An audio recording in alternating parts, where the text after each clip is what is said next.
Listen to KTX this morning. Pray you're having a great day. Welcome to the first edition of the Cisco Morning Huddle right here with Coach Brent West for the 2014 football season. I'm Lee Lewis.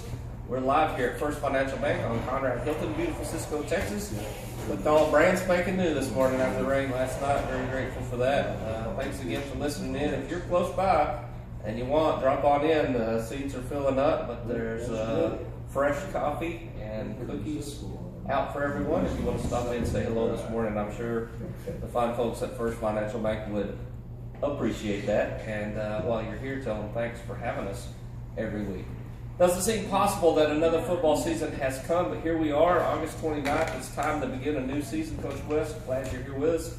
You guys are coming off a perfect season, crowned with the state championship. I was looking for that ring. I'm not seeing it this morning, but they look good. All that, though, is behind us now. Did you get to enjoy it? That's what the first thing I want to know this morning. Did you get to enjoy it? Well, it's strange to say this. I think as a coach, none of that is enjoyable during the season except the ride home. It's too stressful preparing for the next game. So the entire season is really just stressful. It's trying to get prepared for the next game, and it's not until it's over that you can kind of sit back and say, yeah, that was pretty fun. But during the season, it's not. I wouldn't say fun at all. It's a stressful time. It's a lot of hours. It's 80 hours a week, and not seeing your family or kids for a very long period of time, trying to get ready on that weekend for that next opponent. And last year was certainly strange, playing on a Monday with Canadian and having to play 3 games in 11 days was obviously very stressful, and very few hours to prepare for somebody like Refugio to play on a Thursday night. But after it was all said and done, and the bus ride home, and I think that the most enjoyable time possibly I've had in my life was sitting down in my recliner that next day and watching that game over again. Now that was fun. So I enjoyed it there for about 2 hours on Saturday morning or Friday morning. And then it's just the, hey, we got to get ready for next year. But no, I'm part of this. I'm being a little sarcastic. It was enjoyable. It was a very fun time. I know the community and the kids probably had a whole lot more fun than I did. But it was a great thing to bring home the state championship for this community and these kids. Very deserving bunch. And we're proud of it, and it's definitely something to celebrate. But now we're off to a new year without them, and it's a fresh start. And we're excited, but definitely have a big bullseye on our back this year. And you talk about the community. I think everyone, fans, players, everyone took a deep sigh and breathed a huge sigh of relief once that game was over. And then the party started, but like you said, you didn't have much time. It's time to turn around and start over again. You mentioned it's a new year. You have to forget what happened in the past, I guess, for some respect. You have to think about what lies ahead. And you guys have been working hard, I know, since the beginning of January last year to get ready for this year. Going into this year, there are again huge expectations. You guys have built a program that everybody around the state knows about and expects to be tough to beat. Do you think you guys are feeling the pressure? Do you think the kids are feeling that pressure? And how do you help them deal with that, if so? The bulk of this team felt a lot of pressure last year playing in the state championship game. So I think the leaders of this group, at least, this senior class that we have now that were juniors last year, I feel like they're up to a big challenge and they're used to stress. Heck, they played in the state championship in AT&T Stadium, so they have been able to handle stress. It's our incoming kids that maybe played at the JV level last year that this is going to be very new to. If our seniors lead, like the senior class we had last year, that's the folks that's going to help those incoming sophomores and juniors deal with the pressure. They've got to be good leaders. The coaches can help a little bit with that. But a lot of the things I tell those kids go in one ear and out the other. But the senior boy talking to the sophomore and the junior that says, hey, relax. We've been here before. Get in behind me and I'll show you how to do this. That is way more important than anything I can tell a kid. So the kids that are going to be stressed out tonight are the young ones that have very little varsity experience, and we're hoping that those seniors will get them on board. That's going to be part of their job. You guys have gone through 2 scrimmages, a couple of weeks of practice, Brady and Albany. The offense has been fairly consistent.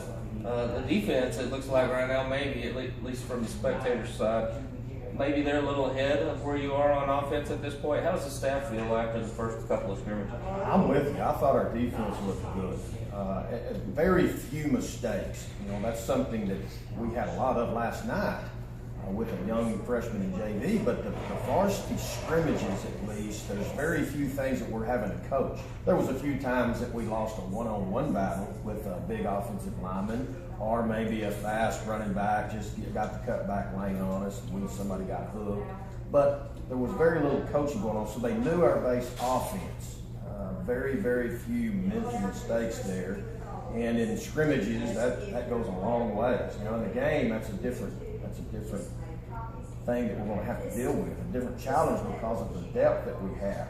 I feel like we'll be in the right place, but are we physically able to make that one-on-one tackle in 4 quarters? I felt like we got tired in the scrimmages on both sides of the ball.